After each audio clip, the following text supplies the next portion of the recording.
was like, I am just so done with the prove it game. It would be nice to reconcile. If they don't want that, that's entirely up to them. Should Meghan Markle and Prince Harry end feud with royals?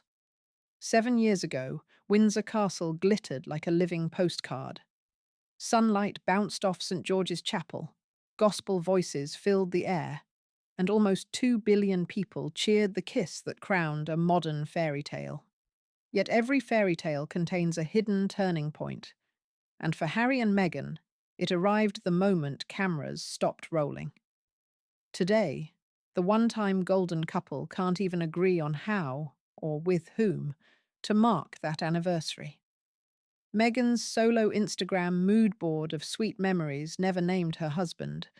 Buckingham Palace stayed silent, and tabloids whispered that the pair quietly cancelled the party because they had no one left to invite.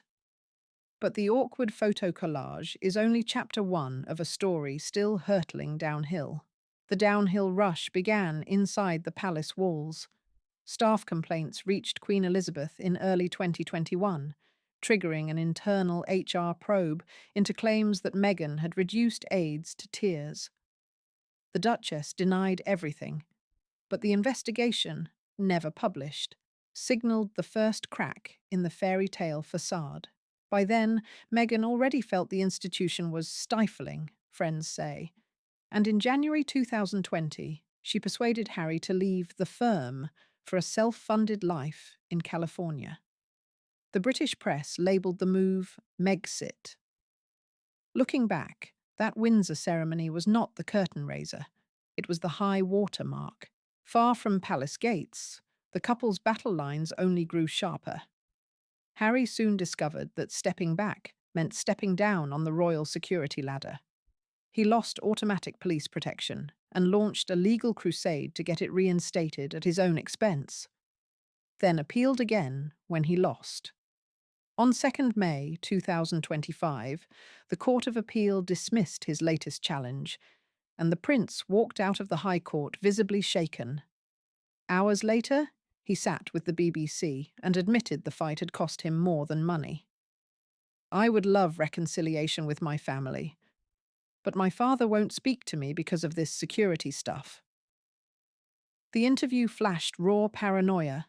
Harry claimed unnamed government figures wanted him dead, yet it also revealed longing. A boy who traded one fortress for another and found both locked. When the Sussexes landed in Montecito, they promised to build a better world through their Archewell Foundation. 4 years on, accountants can't find much world building. The charity's 2023 Form 990 lists roughly $5.7 million in donations, 5 of those millions from a single mystery donor that insiders whisper was Harry himself, a cash infusion to avoid embarrassment after public fundraising collapsed.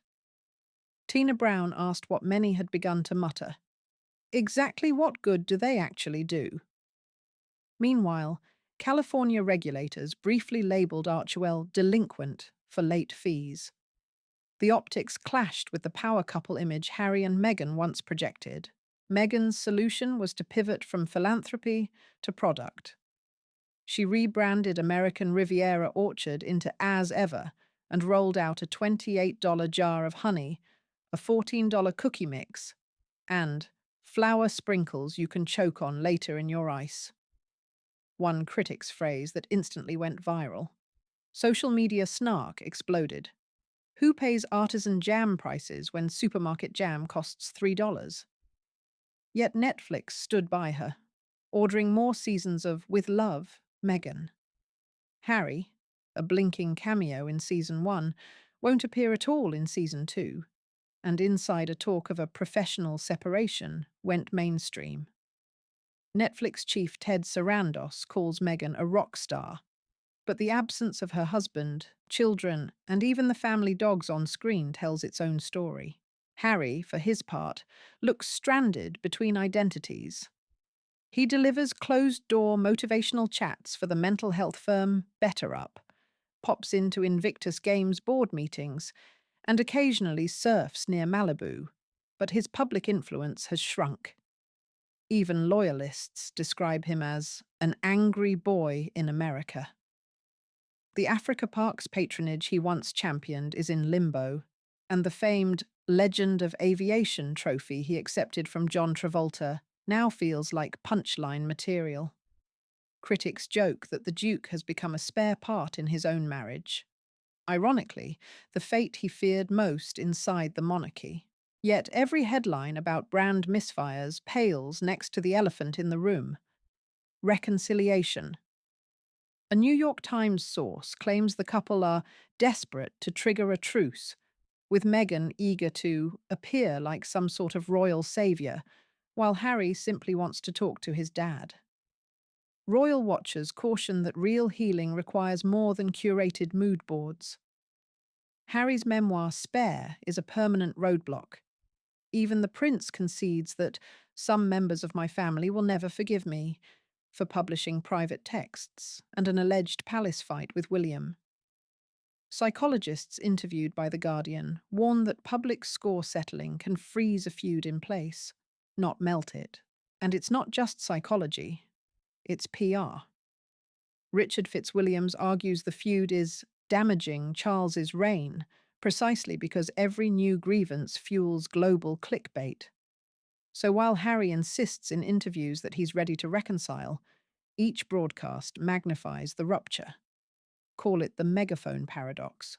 The louder you announce peace, the harder peace becomes. All of which feeds the 7-year itch rumour mill.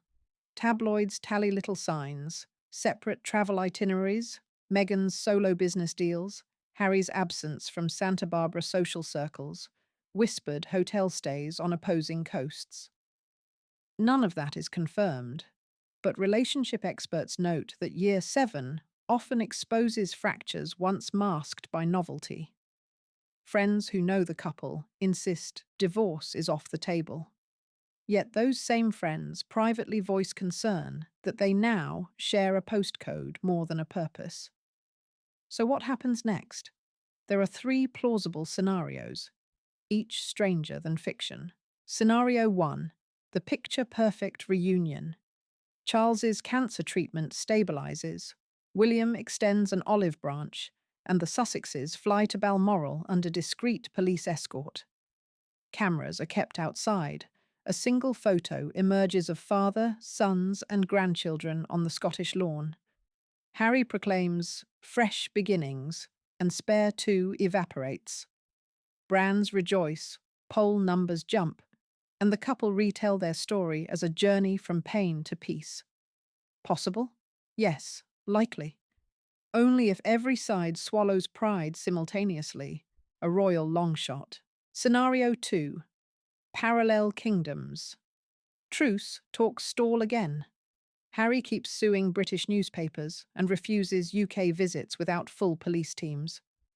Meghan turns as ever into a mid-tier home goods empire and leans into the Martha Stewart meets Goop lane.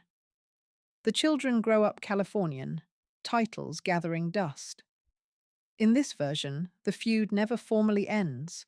It just fades as both sides prioritize new narratives.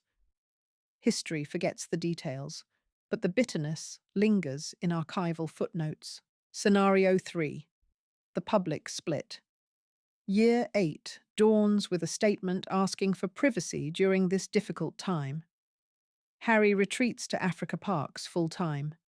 Meghan expands her lifestyle brand with a best-selling divorce memoir about finding joy after chaos. Netflix greenlights a docuseries titled Royal Exit 2.0, and British bookmakers pay out bets placed back in 2021. It's tabloid catnip, monarchy headache, and a script Hollywood would reject as too on the nose, yet rumours circle it every few months. Which path will they choose? Only 2 people know, and even they may not be sure. What is certain is that the stakes stretch far beyond family drama. Each move ripples through a 1,000-year-old institution, a billion-dollar content industry, and a global public fascinated by the line where duty meets desire. 7 years built this saga. Wedding bells to legal bills, Palace corridors to podcast studios, jam jars to courtroom bars. Year 8 now stands on the horizon, blinking like a hazard light.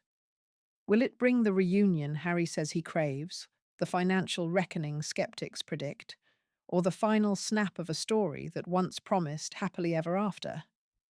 Stay tuned, because whatever happens, the next twist is almost certainly unprecedented.